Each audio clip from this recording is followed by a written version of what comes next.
Buenas noches, gracias por acompañarnos y vamos a dar inicio a nuestro estudio bíblico. Le invito para que tenga a la mano su Biblia, su cuaderno de notas y su lápiz. Así es que vamos a orar y sean todos bienvenidos. Gracias por acompañarnos. Así es que comenzamos con una oración. Padre, gracias por todas tus bendiciones, por permitirnos apartar este tiempo a fin de estudiar tu palabra. Rogamos, Señor, la dirección de tu Espíritu Santo y que nuestro espíritu sea nutrido, Señor, con tu verdad y podamos seguir creciendo en fe, en amor y en esperanza. Rogamos también, Señor, la limpieza de todo nuestro ser y que nos permitas entender y ser fortalecidos para seguir caminando fielmente en los principios de tu palabra. Dirígenos en esta noche, lo rogamos en el nombre de Cristo, nuestro Señor y Salvador. Amén.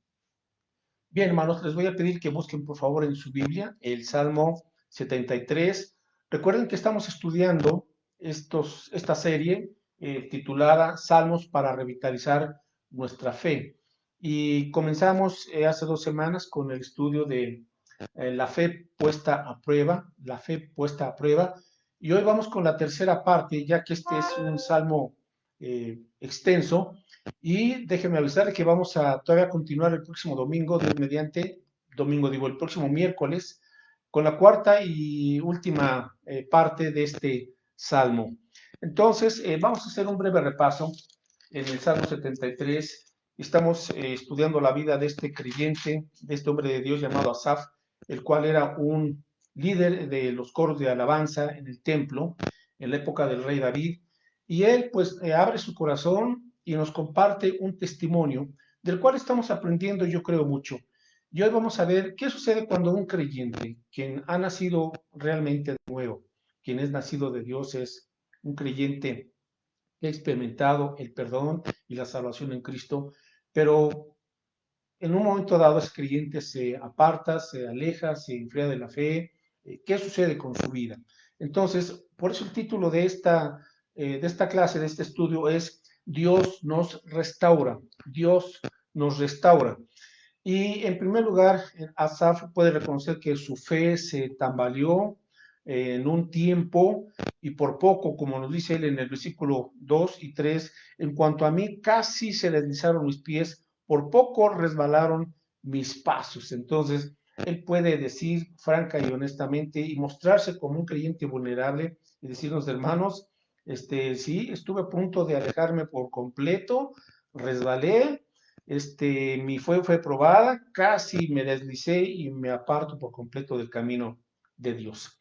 Bueno, él nos comparte entonces esta experiencia y sinceramente yo creo que todos tenemos que aprender mucho de este creyente, porque si somos también sinceros, tenemos que reconocer que atravesamos a veces por esos periodos, por esas etapas difíciles en nuestra vida, por cualquier circunstancia.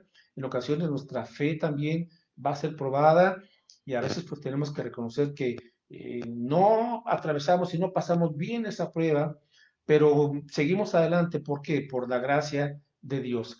Entonces, el problema de Asaf comenzó cuando él se apartó del santuario de Dios. Él, obviamente, como un creyente dedicado a dirigir la alabanza de estos coros ante el pueblo del Señor, pues él tiene que estar en constante comunión con Dios y él tiene que estar constantemente en el santuario, en el santuario, en el templo del pueblo de Israel. Así es que en un momento dado, él se aparta de su comunión con Dios, se aparta del santuario y Asaf desvía su vista del Señor de tal manera que él comienza a mirar y a enfocarse en la vida próspera, entre comillas, en la vida próspera de los impíos, es decir, de la gente que no tiene ese temor de Dios. Versículos 3 al 5, Asaf dice, porque tuve envidia de los arrogantes, viendo la prosperidad de los impíos, porque no tienen congojas por su muerte, pues su vigor está entero, no pasan trabajos como los otros mortales, ni son azotados como los demás hombres. Asaf estaba viendo el pasto del vecino de enfrente, que era más verde aparentemente, ¿verdad? Pero no, en ese enfoque él se deja guiar por las apariencias, solamente por lo externo, y ahí comienza a deslizarse y a equivocarse, y Asaf comienza a comparar su propia vida con la vida de aquellos incrédulos que no tienen temor de Dios. Y Asaf comienza a bajar su vista, su mirada, y se enfoca en lo terrenal, en lo mundano, y surge la envidia de los arrogantes, ¿verdad? Y él puede decir, yo quisiera ser como uno de ellos y tener lo que ellos tienen, y al fin que les va bien. En vez de Asaf estar mirando por fe a Dios y la herencia en Cristo que Dios nos ha prometido. Entonces, su forma de pensar se comenzó a distorsionar y Asaf se enfrascó en sus pensamientos, pensamientos turbios, pensamientos grises, pensamientos carnales, por lo que entró en un círculo vicioso Asaf y comenzó a interpretar mal las cosas en su vida. Cuando sus pensamientos dejan de ser alumbrados por la luz de la gloria de Cristo, por la luz de la palabra de Dios, nuestros pensamientos comienzan a distorsionarse y como él nos comparte también, llegó a pensar que pues no valía la pena el haber sido fiel al Señor. Dice en el versículo 13, verdaderamente en vano he limpiado mi corazón y lavado mis manos en inocencia. O sea, llegó a tal punto su forma de pensar tan equivocada y tan carnal, que dijo, pues no merece la pena vivir para agradar a Dios. Él llegó a pensar que merecía, ¿verdad? Solamente las bendiciones, que merecía una vida sin dificultades, sin necesidades materiales. Y a veces podemos equivocarnos y pensar que por el hecho de que pues, somos hijos de Dios nunca vamos a tener problemas o nunca vamos a atravesar por tribulaciones o nunca vamos a tener algún tipo de necesidad y pues nada más lejos de la verdad. Él también llegó a pensar, como dice en el versículo 14, pues he sido azotado todo el día y castigado todas las mañanas, es decir, todo me sale mal, voy de problema en problema en problema, ¿verdad? Y con eso se iba desanimando Asaf y llegó a conclusiones equivocadas. Asaf no se detuvo a pensar que por otro lado también el diablo lo estaba atacando y lo estaba abatiendo, ¿verdad? Es decir, también muchas veces, pues no solamente es nuestra actitud carnal, nuestro corazón, sino también el mismo Satanás nos comienza a lanzar sus pensamientos de duda, ¿verdad? Para que estemos inconformes, para que no estemos gozosos en el Señor. Y el creyente deja de pensar espiritualmente, es decir, deja de pensar de acuerdo a la Biblia, mis hermanos. A veces regresamos en nuestra forma de pensar como los inconversos, en vez de aprender a pensar ya como discípulos, como hijos de Dios, como creyentes. Bueno, entonces el primer punto, la fe de Asaf se tambaleó, ¿verdad? Y por poco resbala y cae. Bueno, ahora viene entonces en un momento dado el punto en el cual él cambia, ¿verdad? No sabemos cuánto tiempo duró y atravesó por esta prueba Asaf, pero nos dice en el versículo 17 que, bueno, versículo 16, cuando pensé para saber esto, observe, cuando pensé para saber esto, fue duro trabajo para mí. Entonces, qué difícil es ponerse a pensar lo que está pasando en el mundo, por qué nos suceden tal o cual cosa a nosotros, ¿verdad? Y es duro pensar en las situaciones. Y en ese pensamiento a veces nos abatimos, nos desilusionamos y simplemente perdemos a veces hasta el deseo de vivir o de seguir adelante.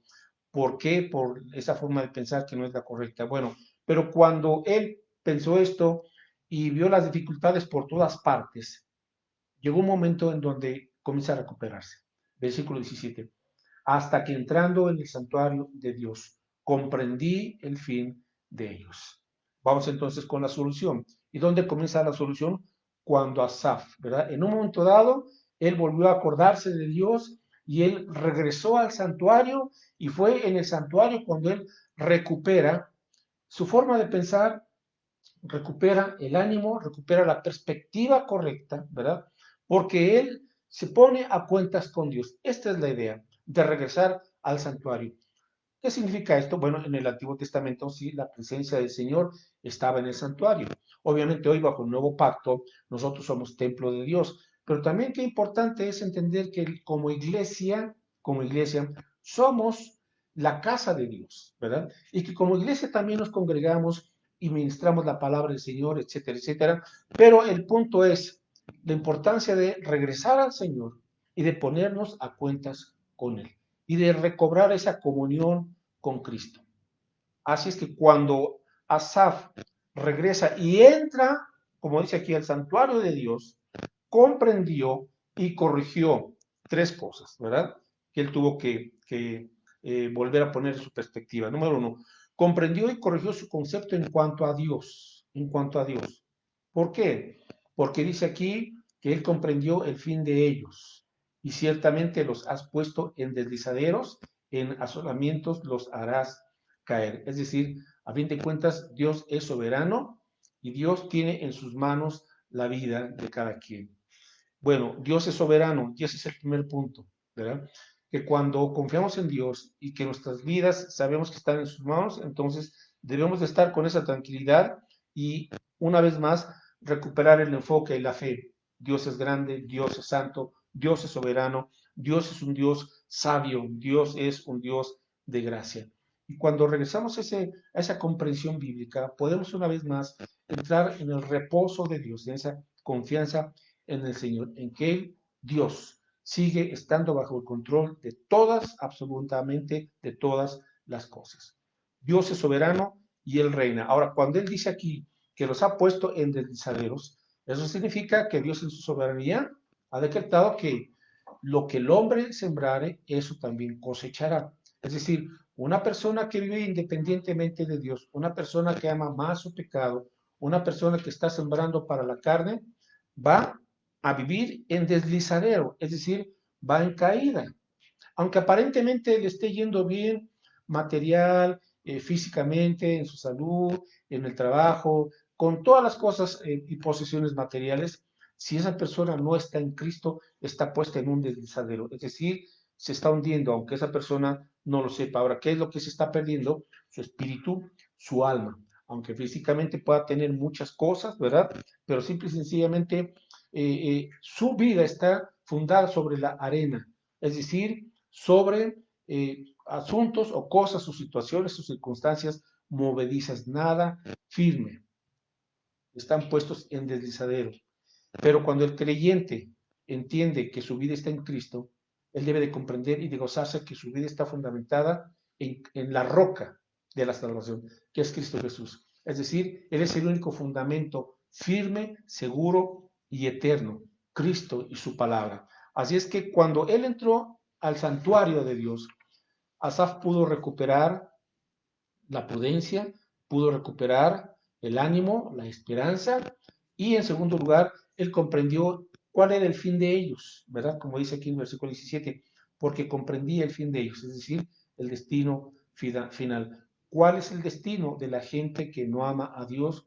¿Cuál es el destino eterno de la gente que solamente es materialista y vive para esta vida sin acordarse y sin buscar nunca el camino del Señor? Bueno, pues su destino final será la perdición y la condenación eterna. Eso es lo que dice la Escritura. Y Dios por eso nos permite en vida decidir venir a Él, creer en Él, arrepentirnos para obtener el perdón de pecados y la salvación eterna. Juan 3:17, vamos al Nuevo Testamento, por favor. Juan 3:17, y aquí nos encontramos con esta enseñanza de la cual nos está hablando el Señor Jesucristo, en donde él afirma, porque no envió Dios a su Hijo al mundo.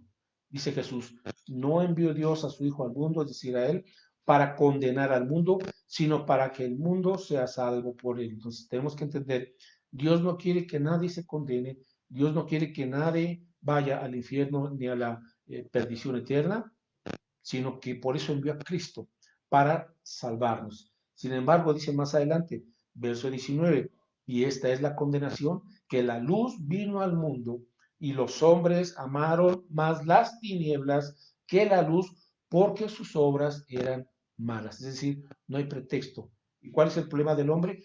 Que a pesar de que Dios envió a Cristo, que es la luz del mundo, porque a través de él podemos darnos cuenta de la verdad y salir de las tinieblas, que es el pecado, dice, los hombres amaron más las tinieblas. Es decir, el ser humano ha amado más su pecado, su propio egoísmo, y ha rechazado la luz del Evangelio de Cristo. Y vamos ahora al versículo 36, Juan 3:36.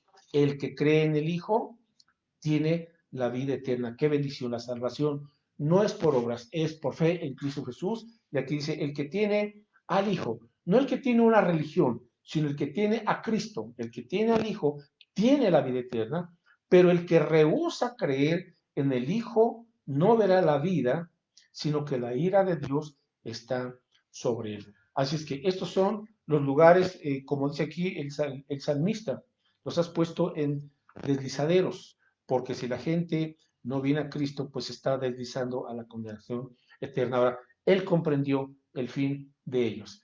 Esa gente arrogante, esa gente que se burla de Dios, esa gente que no le agrada, que no le da gracias a Dios, bueno, esa gente que vive solamente de apariencia, pues se está deslizando hacia la perdición eterna. Regresamos al Salmo 73 en el versículo 18, por favor. Dice aquí Asaf, ciertamente los has puesto en deslizaderos, y en asolamientos los harás caer. ¿Cómo han sido asolados de repente? Perecieron, se consumieron de terrores. Verso 20. Como sueño del que despierta, así, Señor, cuando despertares, menospreciarás su apariencia. Esto es lo que también comprendió Asaf, que la gente sin Dios está viviendo solamente de apariencia, apariencia, porque lo terrenal, lo mundanal pasará, pero el que hace la voluntad de Dios permanece para siempre. Y en tercer lugar, ¿qué comprendió Asaf? Bueno, él comprendió cuál era su propia actitud y comprendió su pensamiento irracional. Dice en el versículo 21, Salmo 73, 21, se llenó de amargura mi alma y en mi corazón sentía punzadas. Tan torpe era yo que no entendía, era como una bestia delante de ti. Bueno, él puede ahora, cuando entra al santuario de Dios y mirarse a la luz de la santidad de Dios, él puede comprender qué torpe he sido, ¿verdad?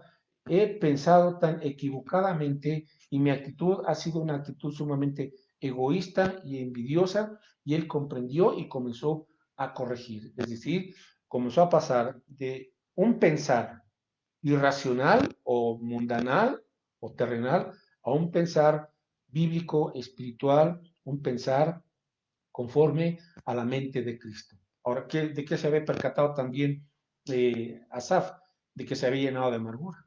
Ahora, sabe que hay gente que muchas veces está muy amargada y no son muy conscientes de esa amargura, pero usted los puede escuchar y simplemente con escucharlos hablar, usted sencillamente puede darse cuenta de que hay amargura, porque tienen envidia, porque no son felices, porque no están contentos, le echan la culpa a medio mundo, culpan a Dios, pero en esa amargura, que es un veneno, que es algo tóxico, les comienza también a afectar su salud, porque el mismo Asaf dice, sentí, ¿verdad? Después de que mi alma se llenó de amargura, mi corazón sentía punzadas, es decir, le afectó su corazón, le afectó su salud, porque esas emociones tóxicas, pecaminosas, como la amargura, como el rencor, el resentimiento, la envidia, etcétera, pues lo que hacen es también afectar la salud del cuerpo. Así es que, pero cuando él comprendió y se dio cuenta de que su forma de pensar no era la correcta, viene ese cambio. Ahora, aquí tenemos que entender algo, mis hermanos.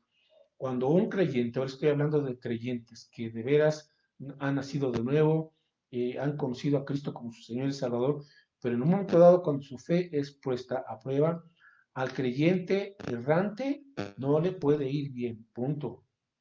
Tenemos que entenderlo, que a veces uno se deslumbra o uno piensa que ya tengo esto, ya logré esto, tengo influencias, tengo la economía bien, tengo salud, lo que sea. Y uno puede volverse arrogante, independiente, decir, Dios, no te necesito, estoy bien, ¿verdad? Yo puedo solo, pero ese creyente comienza a desviarse. Al creyente errante no le puede ir bien hasta que regresa al Señor. Entonces, ¿verdad? Lo que le pasó al hijo pródigo, él le dijo, Padre, dame mi herencia, pues ya no quiero estar bajo tu techo ni bajo tu sujeción. Y se fue, pero desperdició su herencia, se puso de arrogante y ya sabemos en esa parábola que nos enseñó el Señor Jesucristo, pues sencillamente perdió todo, pero cuando se arrepiente y regresa al Padre, bueno, el Padre lo recibe con los brazos abiertos. El rey David, teniéndolo todo, adulteró, ¿verdad? Pero, y después siguió con otros pecados, sin embargo, el rey David se quedó un año callado, guardando su pecado, pensando que nadie se había dado cuenta y que no había mayor problema con el Señor, pero como dijo un predicador llamado Charles Spurgeon, Dios no permite que sus hijos pequen con éxito. Recuérdenlo.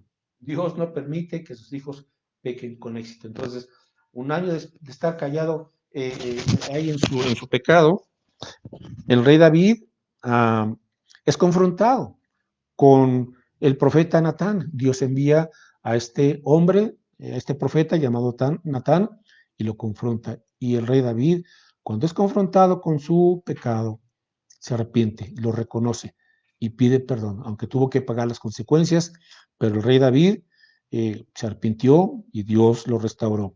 Y así podemos ir con varios casos, pero simple y sencillamente que es hasta que el creyente entiende, Señor, he errado el camino, ¿verdad? He hecho las cosas bajo mi propio juicio, bajo mi propia prudencia, bajo mi pensamiento carnal, pero Señor, simple y sencillamente las cosas no están yendo como tú quieres que vayan, bien desde el punto de vista de Dios. Así es que debemos por eso de cuidar nuestro corazón y de entregar al Señor, y una vez más, Señor, aquí quiero estar a cuentas contigo, me arrepiento y dame ese perdón, esa limpieza, esa restauración. Y aquí entramos al último punto, la restauración. Estamos en el Salmo 73, versículo 23, dice Asaf, con todo, yo siempre estuve contigo, me tomaste de la mano derecha. Bueno, y aquí viene otro punto muy interesante en el proceso de restauración. Muy bien, nos alejamos, nos equivocamos, no hemos hecho las cosas bien, pero en un momento dado, el creyente, ¿verdad? Que es hijo del Señor, Dios lo hará regresar a su camino. De una u otra forma, ¿verdad? Dios tendrá que usar su disciplina, sí, una disciplina de gracia, pero a fin de cuentas, disciplina. Sin embargo, aquí Asaf dice, con todo, o sea, Señor, a pesar de hasta dónde me deslicé, yo siempre, Señor, estuve contigo. Bueno, esta es la declaración de alguien que genuinamente se ha convertido a Cristo, no de alguien que de palabra puede decir, pues sí, yo conocí al Señor y Dios siempre está conmigo. Sí, pero tu estilo de vida, ¿qué es lo que está diciendo? ¿Verdad? Ok, puedes equivocarte, puedes pecar y fallarte y alejarte, pero si eres de Cristo, tú tarde que temprano tendrás que decir, Señor, no me siento bien, este no es mi estilo de vida que tú me has dado, Señor, ya no amo el pecado, aunque volví a caer en él, pero ahora, Señor, te amo a ti, amo tu santidad con todo, Señor, pues yo sé que te conozco y que soy tu hijo, aquí estoy, ¿verdad? Entonces, como Asaf, él puede decir, Señor, a pesar de todo, pues yo siempre estuve contigo. Así es que esta es la restauración que Dios hace de un hijo suyo. Dios nos da la oportunidad de arrepentirnos, de arrepentirnos. Ahora, por otro lado, el diablo quiere hacernos pensar y creer que ya no hay solución, porque a veces nos equivocamos y hicimos las cosas muy mal, quizás afectamos a nuestro esposo, a nuestra esposa, a los hijos, o tú como joven cristiano quizás afectaste en tu testimonio a tus hermanos a tus papás o a tus vecinos o a tus amigos, quien sea, ¿verdad? En un momento dado te sientes mal y piensas que ya no hay solución o piensas que ya no hay esperanza, tocaste fondo y puedes decir, soy un fracaso completo, estoy desesperado, etcétera, con todo. Señor, pero a pesar de todo, ¿verdad? Aquí estoy, quiero regresar a tu camino. Bueno, entonces, Dios, ¿qué es lo que hace? Nos concede su gracia. ¿Y dónde vemos esa gracia? Pues en el versículo 23, con todo, yo siempre estuve contigo, me tomaste de la mano derecha. Y aquí está la gran diferencia. Una persona sin Cristo no está tomada de la mano de Dios. Esa persona busca muchas otras formas de agarrarse de aquí y de allá, pero solamente el creyente, el que es hijo de Dios, está tomado de la mano del Señor. Esa es la gracia. Ahora recordemos que la gracia es la bondad, es el amor de Dios que nos manifiesta a pecadores indignos. Por eso se llama gracia. Porque sin merecerlo, porque habiendo hecho lo que hemos hecho y siendo lo que somos, bueno, pues Dios derrama su gracia y en primer lugar tenemos la salvación, la gracia salvadora. La gracia salvadora consiste en que cuando venimos a Cristo, Dios nos perdona todos nuestros pecados, pasados, presentes y futuros, mediante la sangre que Cristo derramó en la cruz del Calvario. Dios es misericordioso. Esa es, por un lado, la gracia salvadora. Busque, por favor, en Romanos, en el capítulo 8. Romanos capítulo 8, en los versículos 6 y 8. Estamos aquí con la gracia salvadora, porque la salvación es por gracia. A ver, permítame. Es Romanos 5, déjenme decir, 5, sí, versículos 6 y 8. Romanos 5, verso 6. Porque Cristo, cuando aún éramos débiles, a su tiempo murió por los impíos. ¿En qué momento el Señor nos encontró? En el momento de máxima debilidad, cuando éramos débiles. Nunca cuando somos fuertes, porque cuando nos sentimos fuertes, somos orgullosos y soberbios. Y entonces podríamos decirle a Dios, Dios, pues yo soy fuerte, yo nunca necesité de ti, ¿verdad? No. Entonces, en nuestra debilidad, Cristo nos mostró su amor. Y el versículo 8, mas Dios muestra su amor para con nosotros en que siendo aún pecadores, Cristo murió por nosotros, aún pecadores, por, porque no hay justo ni aún uno. Esa es la gracia salvadora. Ahora, en un creyente, cuando un creyente a veces se retira temporalmente, se desvía, se enfría, se aparta algún tiempo del camino del Señor, bueno, entra en acción lo que es la gracia restrictiva de Dios. Es decir, que por su gracia, Dios restringe al creyente aún de hundirse hasta lo más profundo, porque ya es su hijo. Sí, Dios permite, ¿verdad? Que a veces nos apartemos hasta cierto punto, no más, porque si la gracia restrictiva de Dios no operara en nosotros, mis hermanos, podríamos irnos hasta el fondo y perdernos como el mundo mismo. Pero la gracia que es la gracia del Señor que también nos restringe del pecado, ¿verdad? Por eso dice aquí en el Salmo 73, versículo a 20, Salmo 73, 23, me tomaste de la mano derecha, ¿verdad? ¿Por qué? Porque lo que hizo Dios fue evitar que Asaf se hundiera y se hundiera más. Llegó hasta cierto límite por la gracia de Dios.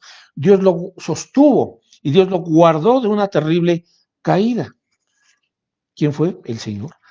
Salmo 37, 24. Salmo 37, 24. Dice aquí el rey David, cuando el hombre cayere, no quedará postrado, porque Jehová sostiene su mano. ¿Se da cuenta? Entonces, a veces caemos, tropezamos, pero el Señor nunca nos deja. Eso es la gracia de Dios. Y si nos caímos, el Señor nos sostiene o nos levanta y nos dice, adelante. ¿Por qué? Porque, hermanos, somos barro, somos vasijas de barro. Todavía tenemos algunas fisuras, todavía tenemos muchas cosas que pulir, francamente. ¿Quién, ¿Qué creyente puede decir, ya soy perfecto, ya lo logré, ya no necesito de ningún medio de gracia? Nadie, mis hermanos. Estamos aquí en una lucha todavía y aunque el pecado ya no nos domina, seguimos batallando contra las tentaciones, contra los placeres del mundo, contra el mismo pecado, contra el mismo Satanás.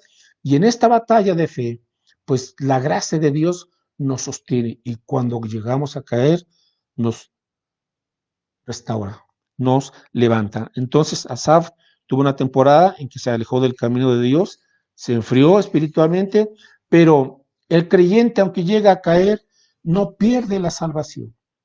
¿Por qué? Porque realmente es hijo de Dios. Una vez salvo, siempre salvo. Aunque algunos creyentes de otras denominaciones esto no les gusta, ellos piensan que un creyente sí puede perder la salvación, pero no.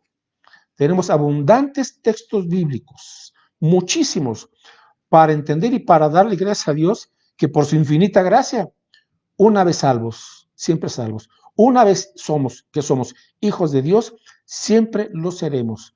Una vez que hemos nacido de nuevo, no podemos desnacer.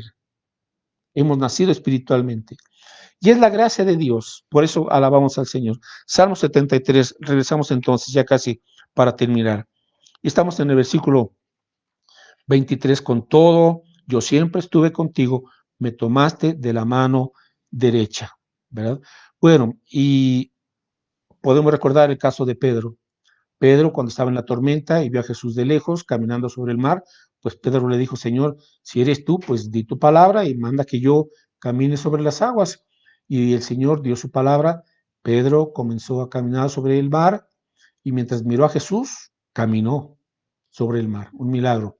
Pero cuando Pedro aparta su vista de Jesús y comienza a enfocar su mirada en la tempestad, en la tormenta, comienza a hundirse. ¿Sí? Y cuando comienza a hundirse, inmediatamente el clamor de Pedro es: Señor, sálvame que perezco. Y en un instante el Señor que estaba ahí le rescató. Eso es la gracia. A pesar de que Pedro flaqueó en la fe, el Señor no lo abandonó, no lo dejó, lo sacó, no permitió que su discípulo, que su hijo se hundiera, se ahogara. Así, mis hermanos, somos nosotros también. A veces flaqueamos, a veces apartamos nuestra vista del Señor y nos enfocamos y nos preocupamos por las circunstancias, pero cuando clamamos al Señor, ahí está la mano del Señor sosteniendo nuestra mano derecha para evitar que nos ahoguemos, que nos perdamos. Así es que Asaf atravesó por esta experiencia. ¿Y qué vamos aprendiendo para concluir? Salmo 73, versículo 24. ¿Qué más hace el Señor? Bueno, dice aquí: me has guiado según tu consejo y después me recibirás en gloria. Mientras estamos aquí, mis hermanos, la gracia restauradora hace esto. Señor, tú me estás guiando, tú me estás guiando. Y además, Señor, me estás guiando según tu consejo. El consejo de Dios es sabio, es perfecto. Así es que Dios se ha comprometido a guiarnos cada día, mis hermanos. Yo no sé por qué a veces no queremos la guía del Señor. Pensamos que somos muy inteligentes o que sabemos más que Él, pero eso es ridículo. El Señor se ha comprometido a guiarnos según su sabio y amoroso consejo.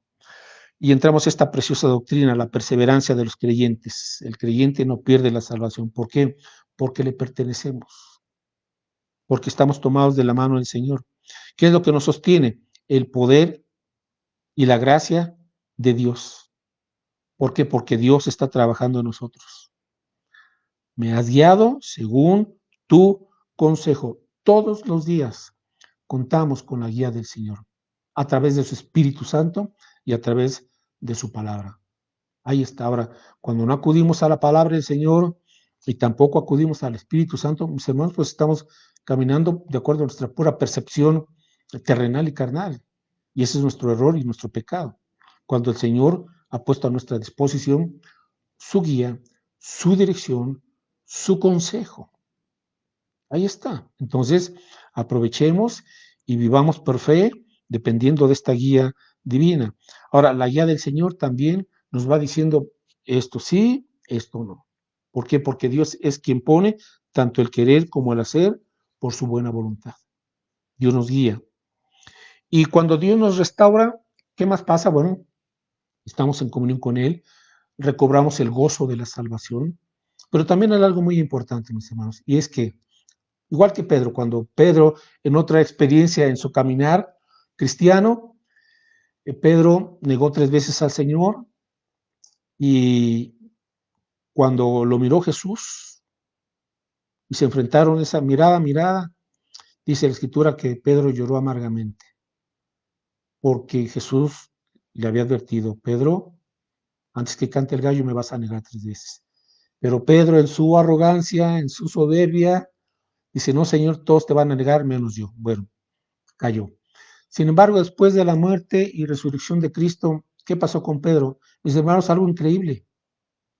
El Señor no rechazó a Pedro, a pesar de que fue desleal, a pesar de que lo negó. ¿Qué hubiera hecho usted con alguien que le niega, con alguien que no le es leal? Bueno, afortunadamente aquí la gracia de Cristo abundó, y después de resucitado el Señor llamó a Pedro y lo confrontó con amor y le preguntó: Pedro, ¿me amas? Porque Pedro lo había negado. Y le preguntó 3 veces lo mismo. Y Pedro le respondió: Señor, tú sabes que te amo. Y Jesús le respondió: bueno, apacienta mis corderos, apacienta mis ovejas. Es decir, mis hermanos, cuando entendemos que Dios nos ha restaurado, el siguiente punto es: bueno, Señor, voy a estar en comunión contigo. Y a continuación, el Señor nos vuelve a decir lo mismo: apacienta mis corderos. Es decir, comienza a guiar a otros al Evangelio y comienza a discipular a otros. Eso es: apacienta mis corderos. Es decir, comparte, disipula, comparte el Evangelio. Ha sido restaurado. Sí, Señor, bueno, pues ahora se dé bendición a los demás. Restáurales a ellos también, aquellos que no conocen a Cristo. Extiende un puente para que conozcan a Cristo. Y aquellos hermanos nuevos o aquellos hermanos que están inconstantes, restáuralos para que ellos también sean discípulos fuertes, discípulos firmes, discípulos consagrados. Y finalmente, en este punto, porque el próximo miércoles concluimos ya esta serie de este Salmo 73, vamos al versículo 24. Me has guiado según tu consejo y después que me recibirás en gloria.